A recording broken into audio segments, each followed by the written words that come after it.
كلهم محمد سيد الكونين والثقلين والفريقين من عرب ومن عجم، هو الحبيب الذي ترجى شفاعته. السلام علیکم ورحمۃ اللہ وبرکاتہ۔ وعلیکم السلام ورحمۃ اللہ وبرکاتہ۔ الحمد للہ رب العالمین والصلاة والسلام علی رسولہ الکریم وعلی آلہ وصحبہ اجمعین ومن تبعہ بإحسان الی یوم الدین، اما بعد۔ محترم بھائیوں اور بہنوں، حدیث کی بہت ہی مشہور کتاب علامہ ابن حجر عسقلانی رحمۃ اللہ علیہ، جو علوم حدیث کے بہت ہی ماہر سمجھے جاتے ہیں، انہوں نے حدیث کے ذخیرے سے یہ مجموعہ منتخب کیا بلوغ المرام۔ اس کا تفصیل سے ہم مطالعہ کر رہے ہیں۔ ان میں بہت سارے چیپٹرز مختلف عنوانات کے تحت گزشتہ بھی لیکچر میں ہم نے بیان کیے۔ اب آج کا جو چیپٹر ہے وہ حج سے متعلق ہے۔ پہلے سمجھ لیجئے حج کیا ہے۔ حج کعبۃ اللہ کی زیارت مخصوص دنوں میں اور اللہ تعالیٰ اور رسول اکرم صلی اللہ علیہ وسلم کے بتائے ہوئے طریقے کے مطابق کرنے کا نام ہے۔ اگر کوئی شخص وہاں تک پہنچے اور وہ مناسک ریچولز آف حج جیسے بتائے گئے ہیں اس حساب سے وہ ادا کرے گا تو اس کا حج ہوگا۔ حج زندگی میں ایک مرتبہ فرض ہے۔ حج اس آدمی پر فرض ہے جو استطاعت رکھتا ہو۔ استطاعت کیا ہوتی ہے؟ ایبیلٹی، یعنی وہاں تک جانے اور اس کے اخراجات برداشت کرنے کی اگر کسی کے اندر صلاحیت ہے تو شرعی اعتبار سے حج اس پر فرض ہو جائے گا۔ آج کل کی اصطلاح میں بڑے سمپل انداز سے جو پریکٹیکل ہے وہ بتاتا ہوں۔ حج آپ پر فرض ہوا یا نہیں، کیسے چیک کریں گے؟ مختلف ٹریول ایجنٹس، گروپ لیڈر، وہ اپنا پیکیج انٹروڈیوس کرتے ہیں، اس کا ایڈورٹائزمنٹ کرتے ہیں حج سے پہلے کہ میرے ساتھ جائیے تو میں 5 اسٹار ہوٹل دوں گا، 4 اسٹار دوں گا، 3 اسٹار دوں گا، اس میں یہ سہولت ہے، یہ سہولت ہے، وغیرہ وغیرہ۔ ہر جگہ ہر ملک میں یہ ہوتا ہے۔ آپ اس میں سے اپنے علاقے کا وہ پیکیج جو کم سے کم قیمت کا ہے وہ لے لیجئے، کیونکہ زیادہ قیمت وہ لگژری کی ہے۔ تو جو کم سے کم قیمت کا پیکیج ہے، اگر اتنی قیمت یا اتنا پیسہ آپ کے پاس ہے تو سمجھ لیجئے کہ شرعی طور پر حج آپ پر فرض ہو چکا ہے۔ کیونکہ آپ 5 اسٹار میں رہیں گے، 4 اسٹار میں رہیں گے، اس سے حج کا کوئی فرق نہیں پڑتا۔ آپ اپنے ساتھ 4 جوڑے کپڑے رکھیے یا 3 جوڑے رکھیے، اس سے فرق نہیں پڑتا۔ اگر آپ وہاں تک جا سکتے ہوں، انسانی ضرورت کے لیے جو ضروریات ہیں، ضروریات زندگی، وہ افورڈ کر سکتے ہوں، سمجھ لیجئے کہ حج آپ پر فرض ہو گیا۔ یہ سمپل تعریف ہے، اس کو ہر بھائی اور بہن اپنے گھر میں بھی بیٹھ کر آسانی سے معلوم کر سکتا ہے حج اس پر فرض ہوا یا نہیں ہوا۔ اور مسئلہ یہ ہے کہ جب حج فرض ہو جائے تو جلدی اس کو انجام دینا چاہیے۔ نہیں معلوم کہ کل کا دن کیا خبر لانے والا ہے۔ آج پیسے ہیں کل نہ رہیں، آج صحت ہے کل نہ ہو، آج حالات ہیں ہو سکتا کل نہ ہو۔ تو اگر جو اسلامی چیزیں ہیں، فرائض اور واجبات، اس کو جلدی ادا کریں۔ باقی چیزیں زندگی بھر آپ ادا کر سکتے ہیں، چلتے رہتی ہیں، وہ سانس جب تک ہے زندگی کے کام چلتے رہیں گے۔ ہمارے بہت سارے بھائی اور بہنیں حج کو ڈیلے کرتے ہیں اس لیے کہ اپنے خود ساختہ کچھ ایسے کام ہیں جن کو وہ پہلے کرنا چاہتے ہیں۔ یعنی دین کے کام کو پہلے کرنا یہ مسلمان کا طریقہ ہونا چاہیے۔ ترجیح نمبر 1، جو چیز اہم ہے اس کو پہلے انجام دیجیے، اس کے بعد زندگی بھر یہ مسائل چلتے رہیں گے۔ آپ اس کو آرام سے جب بھی موقع ملا وہ آپ کر سکتے ہیں۔ اور حج زندگی میں ایک مرتبہ فرض ہے، زندگی میں۔ اس کے علاوہ اگر آپ کریں گے تو یہ نفل سمجھا جائے گا۔ تو زندگی میں ایک مرتبہ جو چیز فرض ہے اس کو بالکل توجہ کے ساتھ کرنے کی ضرورت۔ تو وہ توجہ کیسے ہوگی؟ جانے سے پہلے معلوم کریں کہ حج کرتے کیسے ہیں، کیونکہ نبی صلی اللہ علیہ وسلم نے فرمایا خذوا عنی مناسککم، حج کا طریقہ مجھ سے لو۔ اب جانے والے حاجی صاحب، بھائی یا بہن کو معلوم ہونا چاہیے سنت کے مطابق حج کیسے کیا جاتا ہے۔ اتنے بڑے سفر کے لیے جا رہے ہیں، زندگی میں ایک مرتبہ، قدم قدم پر نیکیوں سے بھرا ہوا، مگر حج کے بنیادی مسائل سے تک لوگ واقف نہیں ہوتے۔ حج کر کے واپس آ کر اب مولوی صاحب سے پوچھ رہے ہیں کہ مولانا میں نے یہ غلطی کر دی یا یہ کام کرنا تھا وہ نہیں کیا۔ بعض ایسی غلطیاں ہیں جو آپ اگر دم دے دیتے ہیں وہ معاف ہو جاتی ہیں، کمپنسیشن اسی وقت۔ اور کچھ غلطیاں ایسی ہیں جو اللہ تعالیٰ ویسے ہی معاف کر دے گا، اور کچھ غلطیاں ہیں جس کی وجہ سے پورا حج آپ کا باطل ہو جائے گا، نل اینڈ وائڈ، حج ہی نہیں ہوگا۔ اب واپس آ کر آپ مسئلہ پوچھ رہے ہیں تو اس کا فائدہ کیا ہے؟ وہاں جگہ جگہ کاؤنٹر بنے ہوئے ہیں علماء کے، جس میں آپ جا کر وہاں پر پوچھ سکتے ہیں کہ یہ بات ہو رہی ہے، تاکہ بر وقت وہ آپ کی ہدایت کر سکے، رہنمائی کر سکے۔ اور ایک بات آپ اس ٹی وی چینل کے ذریعے سے یہ بھی نوٹ فرما لیں کہ آپ کی ازراہ ہمدردی یہ مشورہ ہے کہ جو گروپ لیڈر آپ کو ساتھ لے جاتے ہیں، یہ ضروری نہیں کہ وہ عالم فاضل ہو، یہ بھی ضروری نہیں ہے کہ وہ وہاں جا کر آپ کو دینی مسائل یا اس کی رہنمائی دے۔ اس کا کام صرف سفر کی جو ارینجمنٹ ہے اور وہاں رہنے کھانے پینے کا، بس وہ کرنا ہے۔ اس کے علاوہ اس کو ہو سکتا ہے آپ سے کم معلومات ہوں حج کے مسئلے میں، دین کے اور شریعت کے مسئلے میں۔ بعض لوگ یہ سمجھتے ہیں کہ گروپ لیڈر جو ہمیں لے جا رہا ہے وہ سارے مسائل بھی بیان کرتا رہے گا۔ کچھ گروپ لیڈر ماشاءاللہ ایسے ہیں جو پڑھے لکھے ہیں، اور کچھ گروپ لیڈر نے ایسے بھی کیا ہے کہ اپنے گروپ کے ساتھ ایک مستند عالم دین کو بھی لے جاتے ہیں تاکہ وہاں جگہ جگہ لوگوں کی رہنمائی ہو، مگر اکثریت ان لوگوں کی ہے جو خالص کمرشل بنیاد پہ یہ کام کرتی ہے۔ جب آدمی تجارتی بنیادوں پر کرے گا تو وہ ہر چیز میں دیکھے گا میرا پرافٹ مارجن کس میں زیادہ ہے، کس میں کم ہے۔ یہاں ایک بات اور بھی نوٹ فرما لیں کہ حج کے اندر جو لوگ باہر سے جاتے ہیں وہ جس طرح کا حج کرتے ہیں، آپ آگے چل کر دیکھیں گے اس چیپٹر میں، اکثر کے اوپر ہدی ضروری ہے جس کو ہم قربانی کہتے ہیں، عرف عام میں بات کو سمجھنے کے لیے۔ یہ بھی لوگ گروپ لیڈر کو دے دیتے ہیں یا وہ پیکیج میں دیتا ہے کہ یہ قربانی میں کروں گا۔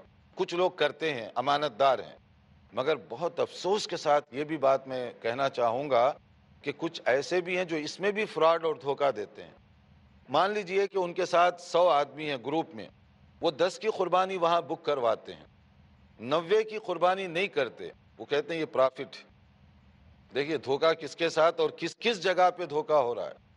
اب اگر کوئی آدمی، بعض ہوتے ہیں نا گروپ میں ذرا آواز نکالنے والے، شور شرابہ کرنے والے، اگر وہ پوچھے کہ جناب ہماری قربانی ہوئی یا نہیں ہوئی، وہ 10 تو وہ رکھا ہوا ہے نا ٹوکن، یہ بتانے کے لیے کہ دیکھو میں قربانی تو کروا رہا ہوں۔ اب وہاں پر آدمی گنتا نہیں ہے کہ میرا نمبر کون سا ہے، کتنے ہیں، کتنے تم نے بک کرائی یا نہیں کرائی، ہاں بھئی آپ کے پاس ہے، ٹھیک ہے آپ کروا رہے ہوں گے۔ کچھ ایسے بھی ہیں جو نہیں کراتے پورے، تو اس کی وجہ سے آپ کے حج پہ بھی سیریس مسئلہ ہوگا۔ اس لیے صرف یہ مت دیکھیے کہ پیکیج جو ہے وہ سستا مل رہا ہے، یہ بھی دیکھیے کہ کون لے کے جا رہا ہے، وہ کتنا اعتماد کے قابل ہے اور اس کے ساتھ آپ کتنا ٹرسٹ کر سکتے ہیں۔ یہ سب چیزیں وہ ہیں جو لوگوں کو بہت تلخ تجربات سے گزرنا پڑتا ہے، تو جانے سے پہلے آپ معلوم کریں، اور پھر اس کے بعد جو سب سے بڑا مقصد ہے حج کیسے کیا جاتا ہے اس کی تیاری ہونی چاہیے۔ آپ بھلے 4 جوڑوں کی جگہ 3 رکھ لیں، 3 کی جگہ 4 رکھ لیں کپڑے، حج پہ کوئی فرق نہیں پڑے گا، مگر آپ حج کے ارکان صحیح ادا نہ کیے تو زندگی میں ایک مرتبہ کیے جانے والا کام بھی غلط ہو جائے گا۔ اس کو معلوم کیجیے، جانے سے پہلے سیکھیے۔ قرآن میں بھی کہا گیا نا وَتَزَوَّدُوا فَإِنَّ خَيْرَ الزَّادِ التَّقْوَىٰ وَاتَّقُونِ يَا أُولِي الْأَلْبَابِ، کہ تم زاد راہ، توشہ، پروویژن، اس کا اہتمام کرو، جانے سے پہلے تیاری کرو، مینٹلی، فزیکلی، اسپریچولی، ظاہری طور پر، روحانی طور پر، تاکہ آپ اس مقدس سفر سے نیکیوں سے اپنا دامن بھر سکیں، گناہوں سے واپس ہوں۔ اگر کوئی آدمی صحیح حج کرے گا تو معلوم ہے اس کی فضیلت کیا بتائی گئی۔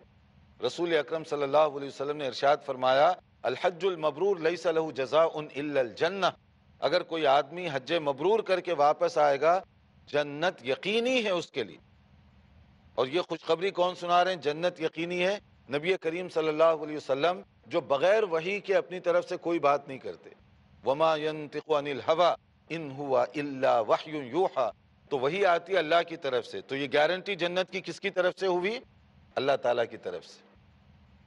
اور وہ حج مبرور کیسے ہوتا ہے؟ ایک اور حدیث میں اس کے بارے میں بتایا گیا من حج فلم یرفث ولم یفسق رجع کیوم ولدته امہ، کوئی آدمی حج کر کے چھوٹے بڑے گناہوں سے بچا رہے، ایسے واپس آئے گا جیسے نیو بورن بیبی، انوسنٹ، جو نومولود چھوٹا بچہ دنیا میں آتا ہے پاک صاف ہوتا ہے، وہ گناہ تو نہیں کرتا نا چھوٹا بچہ۔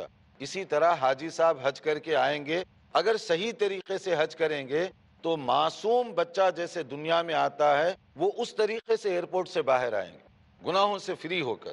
اور اگر آدمی تیاری نہ کرے اور اس طرح سے حج نہ کرے تو حج کا سفر بھی ان کے لیے آؤٹنگ کا سفر بن جائے گا، انٹرٹینمنٹ، تفریح کا سفر، جیسے آپ ہالیڈیز پر جاتے ہیں اسی طرح کا ایک سفر بن جائے گا۔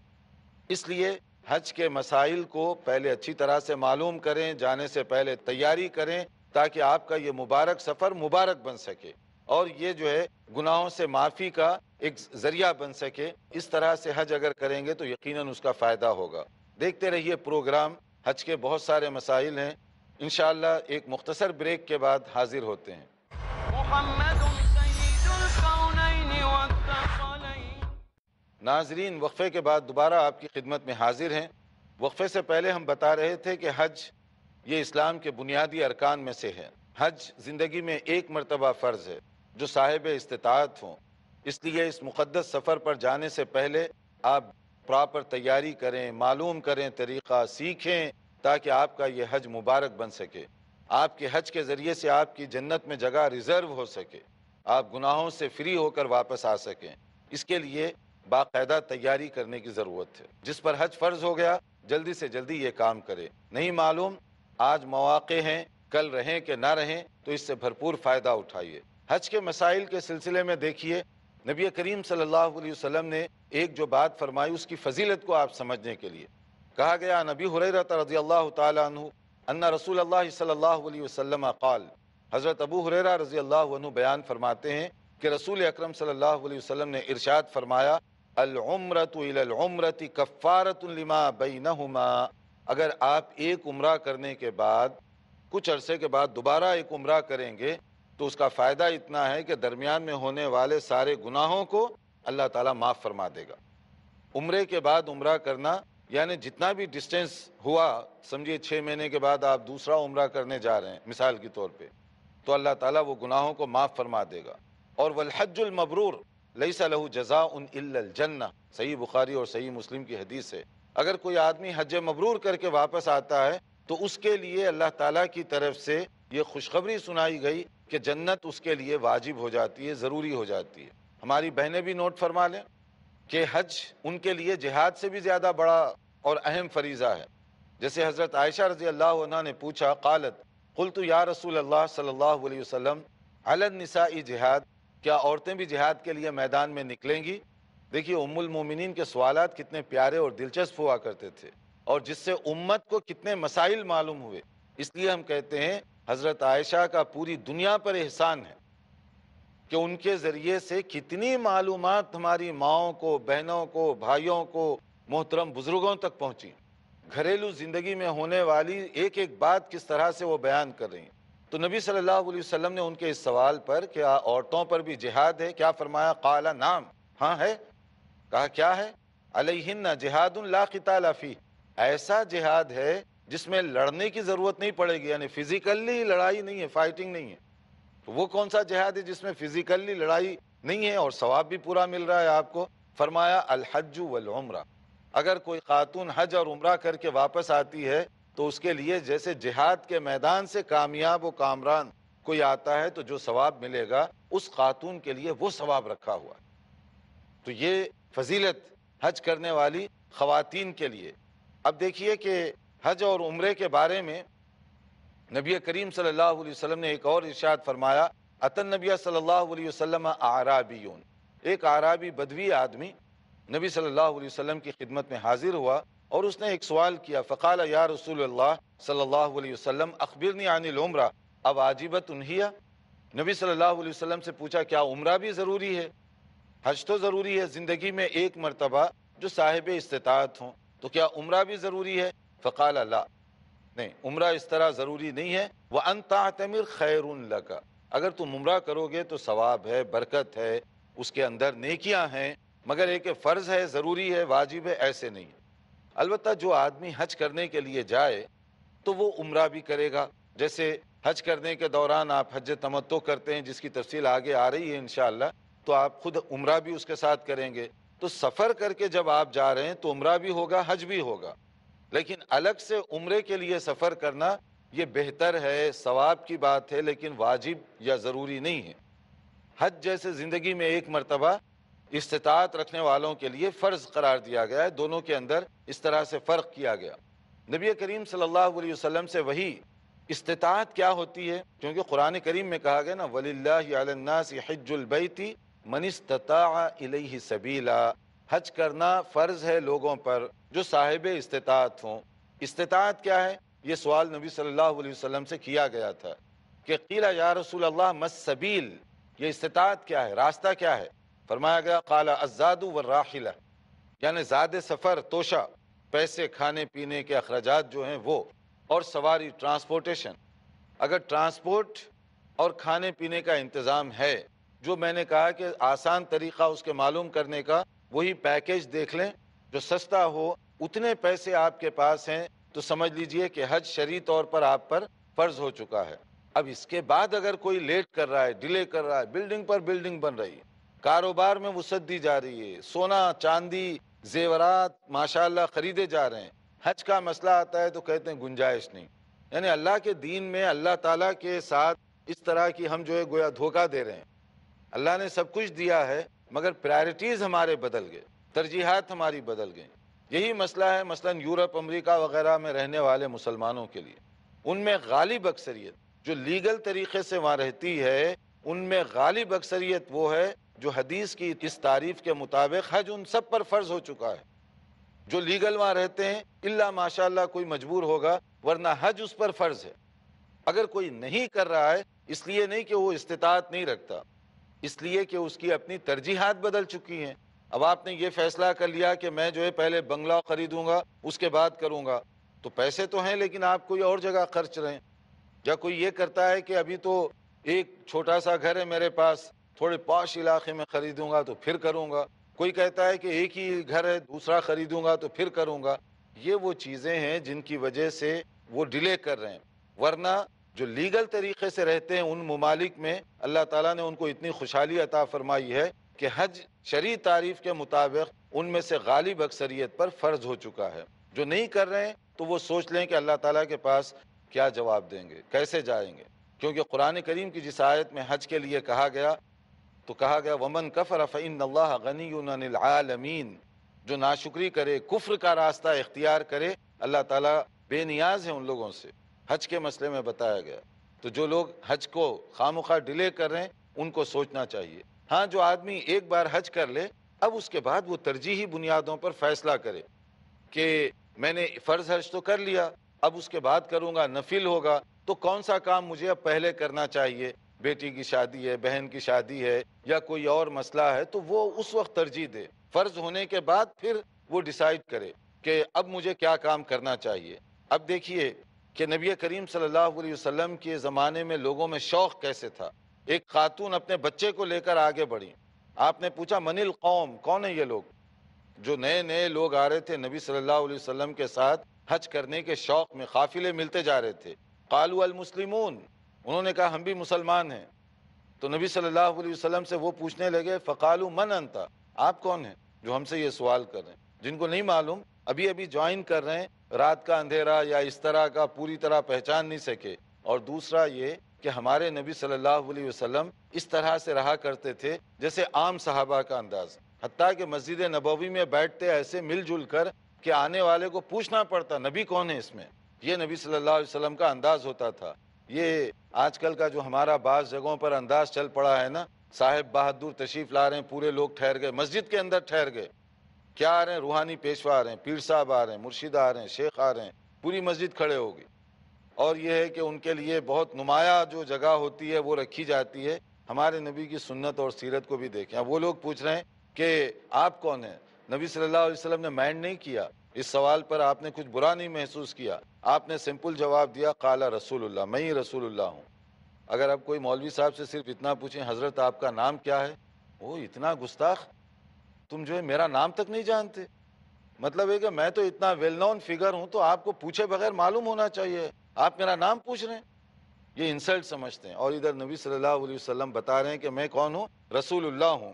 تو پھر فرفعت الیہ امرأۃ صبیہ، ایک عورت نے ایک لڑکے کو اٹھایا، چھوٹے بچے کو، فقالت علی ھذا حج، اس نے فوری مسئلہ پوچھا کہ حج کر سکتا ہے یہ؟ قال نعم، نبی صلی اللہ علیہ وسلم نے فرمایا کہ ہاں، ولکی اجر، مگر ثواب تمہیں ملے گا. ماں ہے نا, اس کو لے کر وہ حج کر رہی ہے تو ثواب تمہیں ملے گا. بچے کا حج تو فرض نہیں ہے, لیکن جن پر حج فرض نہیں ہوا اگر وہ بھی جائیں گے اور ماں باپ ان کی لک آفٹر کریں گے تو ماں باپ کو ثواب ہوگا. اور حج بچہ کر رہا ہے وہ ٹھیک ہے, کر سکتا ہے, جا سکتا ہے, منع نہیں کیا گیا, مگر فرض حج اسی پر ہے جو بالغ ہو جائے. چھوٹے بچوں پر حج فرض نہیں ہے. یہ دونوں کے اندر یہ فرق رکھا گیا. حج کے بہت سارے مسائل ہیں, ہم جو اگلے لیکچر میں انشاءاللہ تعالی بیان کریں گے. اس کے لیے دیکھتے رہیے پروگرام. مگر یہاں کچھ سوالات اگر آپ کے ہوں, ابھی تک ہم نے جو حج کی ضروری بات کی ہے پہلے پوچھ لیجئے آپ. شیخ آپ نے ابھی جو بتایا کہ اگر کسی کی استطاعت ہے, سفر کا خرچ اس کے پاس ہے تو اس کے اوپر حج فرض ہو جاتا ہے, تو یہ جو خرچ سفر ہے یہ مطلب اس کے انکم میں سے مانا جائے گا یا اس کی سیونگز میں سے؟ یہ بڑا دلچسپ سوال ہے کہ استطاعت کا مطلب انکم پر ہے یا سیونگ پر ہے. انکم سے زیادہ سیونگ کی حیثیت ہوگی. اب وہ آدمی اپنا حساب اس طریقے سے کر لے, کیونکہ سیونگ کا مطلب ہی یہ ہوتا ہے کہ آپ کے پاس کچھ پیسے ہیں. اب مان لیجئے ایک آدمی کی تنخواہ 10,000 روپے ہے اور ماہانہ خرچ بھی آلموسٹ 10,000 ہے, تو حج کے لیے ٹکٹ کہاں سے خریدے گا وہ, اور وہاں جانے کے بعد جو اخراجات ہیں وہ کیسے افورڈ کرے گا. تو اگر کوئی آدمی ایسا ہے جس کی آمدنی 12,000 کی ہے, خرچہ 10,000 کا ہے, تو مہینے کے کتنے بچ رہے ہیں, اس کے 2,000 بچ رہے ہیں. تو اس طرح سے ہو سکتا ہے ایک سال وہ کوشش کرے تو حج کے قریب قریب اس کی رقم بن جائے. تو جو چیز اس کی اضافی ہوگی اسی آدمی پر حج فرض ہوگا. جی آپ. اگر والدین کی استطاعت ہے حج کرنے کے لیے لیکن وہ اگر نہیں کر رہے ہیں, بچوں پہ کیا وہ فرض ہوگی؟ اور اگر بچے نہیں کر پا رہے ہیں تو مطلب ہاں, یہ اہم چیز ہے. بعض لوگوں کو یہ کنفیوژن ہے کہ اگر والدین حج نہیں کر رہے ہیں اور بچے کے پاس صلاحیت ہے, افورڈ کر سکتا ہے, تو کیا وہ حج کر سکتا ہے؟ اس کا سمپل جواب بالکل کر سکتا ہے. اس لیے کہ آپ اگر مکلف ہیں, آپ کے پاس استطاعت ہے, تو آپ جائیے حج کرنے کے لیے. یہ کوئی مشروط نہیں ہے کہ پہلے والدین کریں گے پھر اس کی اولاد کرے گی, ایسا نہیں ہے. لیکن کچھ چیزوں کا تعلق ہوتا ہے جنرل اخلاق آداب کے ساتھ. اس میں یہ ہے کہ والدین اگر حج کرنے کا شوق رکھتے ہیں, تڑپ ہے ان کے اندر, مگر پیسے نہیں ہیں, اللہ نے آپ کو پیسے دیے بیٹے کو, تو آپ کوشش کریں کہ والدین کی خواہش کا احترام کرتے ہوئے ان کی ذرا سپورٹ کر دیں. یہ ایک ادب کی بات ہوگی. مسئلے کے اعتبار سے آپ جانا چاہیں تو جا سکتے ہیں. نہیں, وہ نہیں سوال تھا میں. مطلب اگر والدین کے پاس ہے استطاعت لیکن وہ خرچ نہیں کرنا چاہتے تو کیا وہ بچوں پہ حج فرض ہوگی؟ دیکھیے, اگر والدین کے پاس حج کے پیسے ہیں, وہ نہیں کرنا چاہتے, تو ان کی جو اولاد ہے اس میں جو بالغ بچے ہیں, چھوٹے بچے نہیں, جو بالغ بچے ہیں وہ اسی وقت حج کریں گے جب ان کے پاس اپنی استطاعت ہوگی. ورنہ آپ باپ کے اکاؤنٹ کو چیک کریں کہ اس میں تو پیسے بیلنس اچھا ہے اور وہ مجھے حج کے پیسے کیوں نہیں دے رہا ہے. تو حج کرانا والدین کی یہ بنیادی ذمہ داریوں میں سے نہیں ہے, وہ تو ہماری اپنی ذمہ داری ہے. البتہ جیسے اولاد وہ ماں باپ کے لیے حج کا انتظام کرائے, اسی طرح اگر والدین بھی اپنے بچوں کے لیے ہمدردی کا مظاہرہ کرتے ہوئے اگر ان کو حج پر لے جائیں تو یہ دنیا اور آخرت دونوں جگہ بہترین سودا ہوگا. یہ پروگرام ہمیں یہیں پر روکنا پڑے گا. انشاءاللہ تعالی اگلے پروگرام میں ہم مزید حج کی تفصیلات بتائیں گے. دیکھتے رہیے ہمارا اگلا لیکچر, تاکہ حدیث کی روشنی میں حج کرنے کا جو طریقہ ہے وہ بھی بتا سکیں, اور اس میں ہم مزید سوالات وغیرہ بھی لیں گے انشاءاللہ تعالی. والسلام علیکم ورحمۃ اللہ وبرکاتہ. مولاي صل وسلم دائما أبدا على حبيبك خير الخلق كلهم محمد سيد